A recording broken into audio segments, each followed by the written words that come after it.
ওনাকে আমার থেকে ভালো চিনতেন।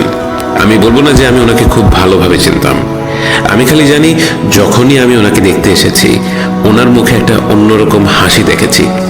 আজকে আমরা এখানে দাঁড়িয়ে ওনার জন্য দুঃখ অনুভব করছি। ওয়াল্লাহি আজকে আমাদের ওনার জন্য দুঃখিত হবার প্রয়োজন নাই। আল্লাহর কসম খেয়ে বলছি, এই ব্যক্তি অত্যন্ত সম্মানজনক মৃত্যু পেয়েছেন। আলহামদুলিল্লাহ, উনি মারা গেছেন, এখন আমি ওনার প্রশংসা করতেই পারি। ওনার সামনে আমি ওনার প্রশংসা হয়তো করতে চাইনি। আমার ভাইয়েরা, আমাদের কবরস্থানে আসা উচিত আমাদের নিজেদের বোঝা দেখা উপলব্ধি হবার আশায়, আমাদের নিজেদের উপকার এবং পরিবর্তনের জন্য। আমরা হয়তো কবরের ভেতরে দেখছি আর ভাবছি বেচারা ক্যান্সারে ভুগে মারা গেল। এই ক্যান্সার আসলে ওনার জন্য সৌভাগ্য। কই যাচ্ছি, কি করছি চিন্তা করার সময় ওনার হাতে ছিল, ওনার কাছে আল্লাহর কাছে ক্ষমা চাওয়ার সময় হাতে ছিল। উনি মারা যাবার আগের দিন আমি ওনার সাথে দেখা করতে গিয়েছিলাম। উনি আমাকে বলেছিলেন ক্যান্সার হবার কিছুদিন আগে উনি ওনার মর্টগেজে কিনা বাড়িটি ছেড়ে দেন। ওনার মন সায় দিচ্ছিল না বাড়িটি রাখার জন্য। আর আমরা যত দিন যাচ্ছে যেন আরো বেশি সুদ, ইন্টারেস্ট, ফাইন্যান্সে ডুবে চলেছি। কবে কোথায় কোনো একজন স্কলার হয়তো কোনো এক সময় কিছু একটা বলেছিলেন, তার ভিত্তিতে আমরা এই জঘন্য কাজকে প্রতিনিয়ত করে চলছি। আল্লাহর কসম খেয়ে বলছি, এটি একমাত্র পাপ যা করা মানে আল্লাহ স্বয়ং তার সাথে যুদ্ধ করা হয় বলেছেন। আমরা ভেবে দেখি না, একটা 1800 বর্গফুটের একটা জায়গার মালিকানার জন্য আমরা মহান সৃষ্টিকর্তার সাথে যুদ্ধ করে চলছি, অথচ এই কবরই আমাদের শেষ এবং চূড়ান্ত বাসস্থান। এই জীবন আসলে কি? এই পার্থিব জীবন থেকে আমরা কি নিয়ে যাব কবরে? বাকের আল মোহাম্মদ, উনি ক্যান্সারে ভুগে বিছানায় পড়েছিলেন, তারপরও প্রতি ওয়াক্তের সালাত জামাতে আদায় করেছেন। আমরা তরুণ, সুস্থ, আমাদের চলাফেরা করার জন্য গাড়ি সহ কত ব্যবস্থা রয়েছে, তারপরও আমরা সালাত আদায় করি না। আমাদের ওনার জন্য দুঃখিত হবার প্রয়োজন নাই, আমাদের উচিত নিজেদের জন্য শঙ্কিত হওয়া। আল্লাহর কসম খেয়ে বলছি, উনি শেষ যে কাজটা করেছেন, উনি আমাকে এই টাকাগুলো দিয়েছেন এবং দিয়ে বলেছেন আমি যেন ওনার হয়ে দান করে দেই। আর আমরা আমাদের ধন সম্পদকে যেন আঁকড়ে ধরে রাখতে চাই। আল্লাহর কসম খেয়ে বলছি, উনি একটা সম্মানজনক মৃত্যুবরণ করেছেন। আমি অনেক মৃত ব্যক্তির গোসল করিয়েছি, ওনার মতো প্রশান্তিময় এবং শান্ত চেহারা আমি কোনো মৃত ব্যক্তির দেখিনি। পুরোটা সময় মনে হয়েছে উনি যেন হাসছেন। আমার মনে হচ্ছিল বলি, তুমি কোথায় আছো ভাই বাকর, বলো, আমিও সেখানে যেতে চাই। তাই বলছি, ওনার জন্য দুঃখিত হবার প্রয়োজন নাই, আমাদের উচিত নিজেদের জন্য শঙ্কিত হওয়া। আমরা আমাদের জীবনে কোথায় যাচ্ছি? আমাদের সবারই এমন অভিজ্ঞতা আছে, আমি নিশ্চিত। আমি খালি আমার নিজের গত কিছুদিনের কথা বলছি।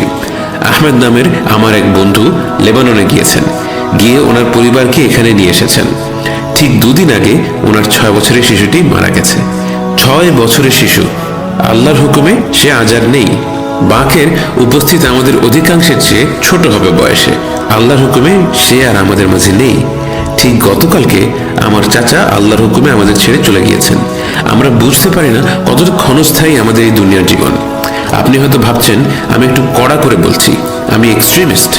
আপনি হয়তো ভাবছেন আমি একটু কঠোর মনের মানুষ। শুনুন, হাবিবুল্লাহ আপনার রাসূলুল্লাহ সাল্লাল্লাহু আলাইহি ওয়াসাল্লাম কি বলেছেন?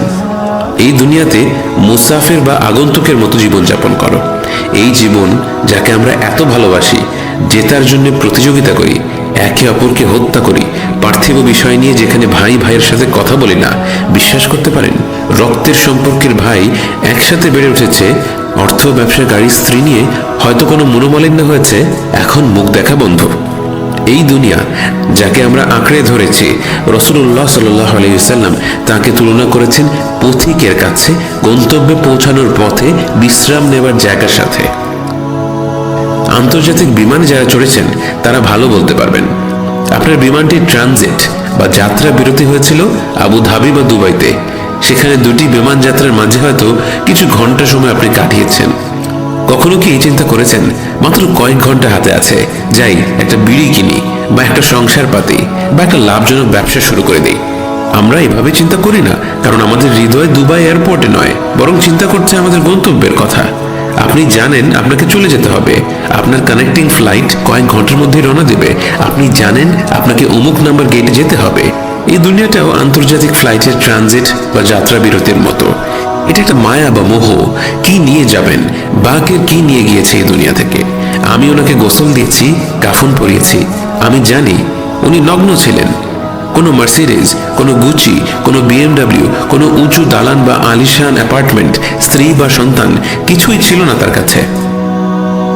আল্লাহর দোহাই আমার ভাইয়েরা শুনুন, আপনার জন্যে, শুধুমাত্র আপনার ভালোর জন্য বলছি, আপনার হৃদয়কে নাড়া দিন, ধাক্কা দিন। এই জীবনের উদ্দেশ্য কি? কেন আপনাকে দুনিয়াতে পাঠানো হয়েছে? কি করার জন্য? যদি ইবাদত করার জন্য না পাঠানো হয়ে থাকে, তাহলে কিসের জন্য পাঠানো হয়েছে? রাসূলুল্লাহ সাল্লাল্লাহু আলাইহি ওয়াসাল্লাম বলেছেন, মৃত্যুর পর কবর পর্যন্ত তিনটি জিনিস যাবে। 1, তার পরিবার এবং বন্ধু। 2, তার টাকা পয়সা।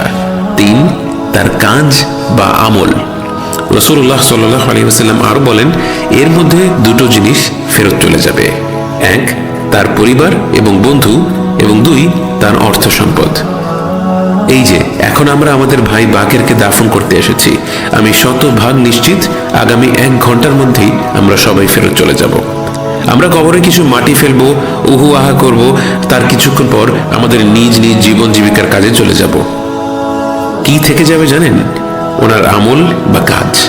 উনি যদি নামাজ পড়ে থাকেন, দান বা সাদাকা করে থাকেন, তার প্রতিদান উনি এখানে দেখতে পাবেন। ওয়াল্লাহি তিনি যদি অবহেলা করে থাকেন, সেটার প্রতিদানও তিনি এখানে দেখতে পাবেন। এই ছোট্ট গর্তটি হয় জান্নাতের বাগানের ছোট্ট একটা টুকরো হবে, নতুবা এক টুকরো ছোট্ট জাহান্নামের জ্বলন্ত গহ্বর। কি বানাতে চান আপনি আপনার কবরকে, তা আপনি ঠিক করবেন। আপনার কাজ বা আমল তা ঠিক করবে। আজকের এই মুহূর্তটি হোক আপনার জীবনের, আপনার ঘুরে দাঁড়ানোর প্রেরণা। ওয়াল্লাহি আমার ভাইয়েরা, বাকেরের মৃত্যু, আমার এখানে আসা, সব কিছু আমাকে ভীষণভাবে নাড়া দিয়েছে এবং আমি নিজেকে সৌভাগ্যবান মনে করছি। আমি এতটুকু বলতে পারি, আমি আমার জীবনে এর থেকে ভালো মৃত্যু আর দেখিনি। আমি ওনার জন্য এতটুকুও চিন্তিত না, আমি চিন্তিত আমাকে নিয়ে। আমি চিন্তিত আমাকে ঘিরে রাখা এই শখানিক মানুষকে নিয়ে, যারা কিছুক্ষণের জন্য অনুতপ্ত অনুভব করবেন, তারপর গাড়িতে উঠে সব ভুলে যাবেন যেন কিছুই হয়নি। আবারও বলছি ভাই আমার, এই দিনটি, এই মুহূর্তটি হোক আপনার ঘুরে দাঁড়ানোর প্রেরণা। আপনারা কেন দেখছেন না, কেন বুঝছেন না? প্রতিটি প্রাণ, প্রতিটি মানুষ মৃত্যুর স্বাদ নেবেই নেবে। এমনকি আমাদের রাসূলুল্লাহ সাল্লাল্লাহু আলাইহি ওয়াসাল্লামকে এর স্বাদ গ্রহণ করতে হয়েছে। তাহলে আমরা কিভাবে ভাবছি যে আমরা আলাদা, যে আমরা পার পেয়ে যাব? এই বিষয়টা হৃদয় দিয়ে অনুধাবন করুন, বুঝুন, তওবা করুন, আপনার প্রভুর কাছে ফিরে আসুন। আর কতদিন এভাবে চলবে? আপনার চাকরি আপনাকে অল্প কয়টা টাকা দেয়, এজন্য কত বাধ্য আপনি আপনার চাকরির বা বসের দেয়া নিয়ম নীতি সম্পর্কে। কারো ইবাদত করার আরেক মানে হলো তার বাধ্য হওয়া, তার কথা গুরুত্ব সহকারে মেনে চলা। আল্লাহর কসম, আমরা বেশিরভাগ ইবাদত করি আমাদের বসের, আমাদের সন্তানদের, আমাদের সামাজিকতার। আমরা এসব বিষয়ে যতটা গুরুত্ব দেই, ততটা গুরুত্ব আল্লাহর প্রতি দেই না। আপনার বস আপনাকে 6টার সময় আসতে বললে আপনি 5:50 সেখানে চলে যাবেন, কারণ আপনি দেখাতে চান যে আপনি অন্যদের থেকে আলাদা। কিন্তু আল্লাহ যখন আপনাকে ফজরের নামাজের জন্য 4:30টার সময় যেতে বলেন, তখন আপনি ভাবেন, আসলেই 4:30? এত সকালে উঠবো? এই ভোরবেলা রেডি হয়ে বের হয়ে মসজিদে যাব? পাগল নাকি? আপনার চাকরি আপনাকে 1000 খানেক টাকা দেয়, আর তার জন্য আপনি ঘন্টার পর ঘন্টা রাস্তায় কাটিয়ে মিটিংয়ে যান। আর আল্লাহ যে আপনাকে তৈরি করেছেন, লালন পালন করেছেন, আপনার জীবনের যত আশীর্বাদ সবই তাঁর দেয়া। আপনার হৃদয়ের প্রতিটা স্পন্দন তার অবদান, আপনার প্রতিটা নিঃশ্বাস তার আশীর্বাদ। এমনকি যখন আপনি প্রতিনিয়ত পাপ করে যাচ্ছেন, তখনও আল্লাহ আপনার হৃৎপিণ্ডকে বলেন, তুমি থেমো না, আমি তার বিষয়টা পরে দেখছি। আপনার জীবনে না আছে নামাজ, না আছে রোজা, না আছে কোরআন, বোনদের না আছে হিজাব। আল্লাহু আকবার! কি করছি আমরা? অথচ অল্প কিছু টাকার কারণে বসের জন্য গাধার মতো পরিশ্রম করছেন। দুঃখিত আমার ভাষার জন্য। আচ্ছা আমাকে বলুন তো, কি হবে আল্লাহর যদি আপনি নামাজ পড়েন বা না পড়েন? আল্লাহ কি তার জন্য আপনাকে নামাজ পড়তে বলছেন? না, তিনি আপনাকে ভালোবাসেন এবং আপনার ভালোর জন্য উনি বলেন, হে আমার আব্দ, নামাজ পড়ো, নামাজ পড়ো যাতে করে তুমি সফল হতে পারো। আমরা এই দুনিয়াকে এত গভীরভাবে ভালোবাসি, এই দুনিয়াকে নিয়ে এত বেশি প্রতিযোগিতা ভাবাপন্ন হয়ে যায় যে আমাদের সব কিছু গড়ে ওঠে একে ঘিরেই। আপনি ঘুম থেকে ওঠেন এই দুনিয়াকে নিয়ে ভাবতে ভাবতে, আপনি ঘুমোতে যান এর ব্যাপারে চিন্তা করতে করতে। আপনার দুশ্চিন্তা, আপনার চিন্তা, আপনার উৎসাহ সব কিছুই এই দুনিয়াকে ঘিরে। আমার বাড়ি, আমার গাড়ি, আমার সামাজিক অবস্থান, আমার সম্মান, আমার স্ত্রী, আমার সন্তান, খালি আমার আমার আমার, সব কিছুই খালি আমি আর আমি। আপনি ভাবছেন আপনি সুখের খোঁজ করছেন। আপনি জানেন সুখ কি? সুখ কি সেটা ভাই বাকের আমাকে বলেছে। আপনার কতটুকু আছে সেটা সুখ না, আপনি কতটুকু ছাড়া বাঁচতে পারেন সেটাই হচ্ছে সুখ। আপনি হয়তো আলিশান বাড়িতে আছেন, লিমুজিন চালাচ্ছেন, কিন্তু ঘুমের আগে ঘুমের ওষুধ খেতে হয়। কি হবে শরীরের ইঞ্জেকশন নিয়ে, জিমে গিয়ে শরীরকে পেশিবহুল শক্তি বানিয়ে? আপনার তো ফজরের সময় গায়ের থেকে চাদরটুকু সরিয়ে বিছানা থেকে ওঠার শক্তিটুকুও নেই। আপনার কতটুকু আছে সেটা সুখ না আমার ভাই, আপনি কতটুকু ছাড়া বাঁচতে পারেন সেটাই হচ্ছে সুখ। নিজেকে জিজ্ঞেস করুন, আপনার হৃদয় কি সন্তুষ্ট যদিও আপনার কোনো বাড়ি নেই? আপনার হৃদয় কি সন্তুষ্ট যদিও আপনার পছন্দের ব্র্যান্ডের গাড়িটি আপনার নেই? না থাকার পরেও যদি আপনার হৃদয় সন্তুষ্ট হয়ে থাকে তবে আপনি আসলেই ধনী। কিন্তু আপনার মনে যদি খেদ থাকে, অশান্তি থাকে এসব বিষয়ে, আল্লাহর কসম আপনি সুখ থেকে অনেক অনেক দূরে। আমি এই বিষয় নিয়ে আর বেশি দীর্ঘ আলোচনা করব না, আপনারা নিশ্চয়ই বুঝতে পারছেন আমি কি বলতে চাচ্ছি।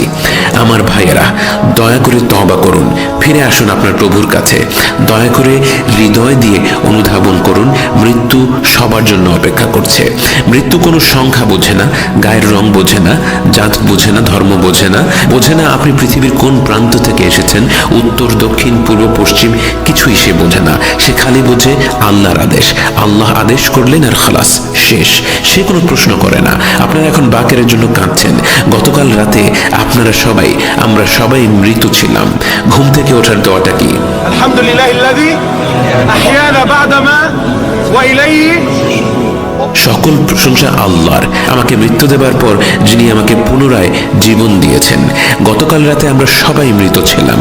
কে আপনাকে জেগে ওঠার তৌফিক দিয়েছেন? আপনার অর্থ সম্পদ দিয়েছেন, আপনার গাড়ি দিয়েছেন, আপনার বাড়ি দিয়েছেন। মুখ দিয়ে বলাটা খুবই সহজ আল্লাহ, কিন্তু হৃদয় দিয়ে বলা বা অনুধাবন করাটা সহজ না। কে আপনাকে উঠিয়েছেন? কি কারণে আবার ওঠার তৌফিক দিয়েছেন? আল্লাহর কসম আমার ভাই, উনি আপনাকে উঠিয়েছেন যেন আপনি তার ইবাদত করেন। এই পৃথিবীটা অল্প সময়ের আমার ভাই, এখানে সময় নষ্ট করবেন না, আপনার জীবনটা নষ্ট করবেন না। আপনার প্রভুর কাছে ফিরে আসুন, তওবা করুন, আপনার হৃদয়টাকে নাড়া দিন। আল্লাহর কসম এগুলো শুধুমাত্র আপনার জন্য, আপনার ভালোর জন্য। আজই হোক সেই দিন যেদিন থেকে আপনি নামাজ ধরলেন। হয়তো এখন কখনো পড়েন কখনো পড়েন না, আজকেই হোক সেই দিন যেদিন থেকে আপনি আর নামাজ ছাড়বেন না। আজকে থেকে প্রতিজ্ঞা করি যে চেষ্টা করব নামাজ না ছাড়ার। বোনদের জন্য আজই হোক সেই দিন যেদিন থেকে আপনি হিজাব আরম্ভ করছেন। আমাদেরকে আজকের এই দিনের ঘটনা থেকে শিখতে হবে। দাফন করতে কবরস্থানে এসে রোবটের মতো দাঁড়িয়ে থেকে সালাম বিনিময় করে মৃত হৃদয় নিয়ে চলে গেলে হবে না। আপনার জীবনে পরিবর্তন আনতে হবে। আপনার হৃদয়ে আজকে থেকে এখনই পরিবর্তন আনতে হবে। জীবনটাকে নষ্ট করবেন না। আল্লাহর কসম আপনি জানেন না কি হতে যাচ্ছে, আপনি জানেন না। বাকের সৌভাগ্যবান ছিলেন যে তিনি জানতে পেরেছিলেন যে কি আসতে যাচ্ছে, কি তার দরজায় কড়া নাড়ছে। উনি সুযোগ পেয়েছিলেন তওবা করার, ভুলগুলো শুধরে নেবার। আমাদের মধ্যে বেশিরভাগের এই সৌভাগ্য হবে না। জীবনটা নিয়ে জুয়া খেলবেন না, এই ঝুঁকি নেবেন না। জীবন একটাই, ফিরে আসুন আল্লাহর কাছে। কেন বুঝতে পারছেন না? উনি আপনাকে ভালোবাসেন। আপনি কোথাও সুখ পাবেন না, কোথাও সন্তুষ্টি পাবেন না।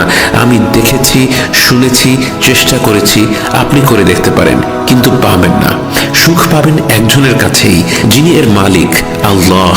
যা কিছু আপনি চান, আল্লাহ তার সব কিছুর মালিক। আর আমরা বন্য পশুর মতো এখানে সেখানে ঘুরে বেড়াচ্ছি নিজেদের সুখ সাফল্যের আশায়। আমরা ভুলে বসে আছি সব কিছুই আসলে তার কাছে, যার কাছে ফিরে গেলে সবই পাওয়া যাবে। আপনার ব্যক্তিগত সমস্যা, সমাধান আল্লাহ। আপনার আর্থিক সমস্যা, সমাধান আল্লাহ। বৈবাহিক সমস্যা, সমাধান আল্লাহ। পারিবারিক সমস্যা, সমাধান আল্লাহ। ব্যবসা সংক্রান্ত সমস্যা, সমাধান আল্লাহ। মুসলিম উম্মতের সমস্যা, সমাধান আল্লাহ। দেশের সমস্যা, সমাধান আল্লাহ। সব কিছু আল্লাহ। ফিরে আসুন আপনার রবের কাছে, আমি হাত জোড় করছি। ফিরে আসুন আপনার ভালোর জন্য। আমার এখানে কোনো লাভ নেই, আমি বলছি আপনার ভালোর জন্য। বোনেরা যারা এটা দেখছেন তাদের বলছি, বন্ধু বান্ধবী বা আত্মীয় স্বজনের দিকে দেখার দরকার নেই। আপনি উদ্যোগ নিন নিজেকে পরিবর্তন করার জন্য। আমাকে কথা দিন, আমাকে কথা দিচ্ছেন, আন্তরিকভাবে কথা দিচ্ছেন। এই প্রতিশ্রুতি কিন্তু আপনার আর আল্লাহর ভেতরের প্রতিশ্রুতি।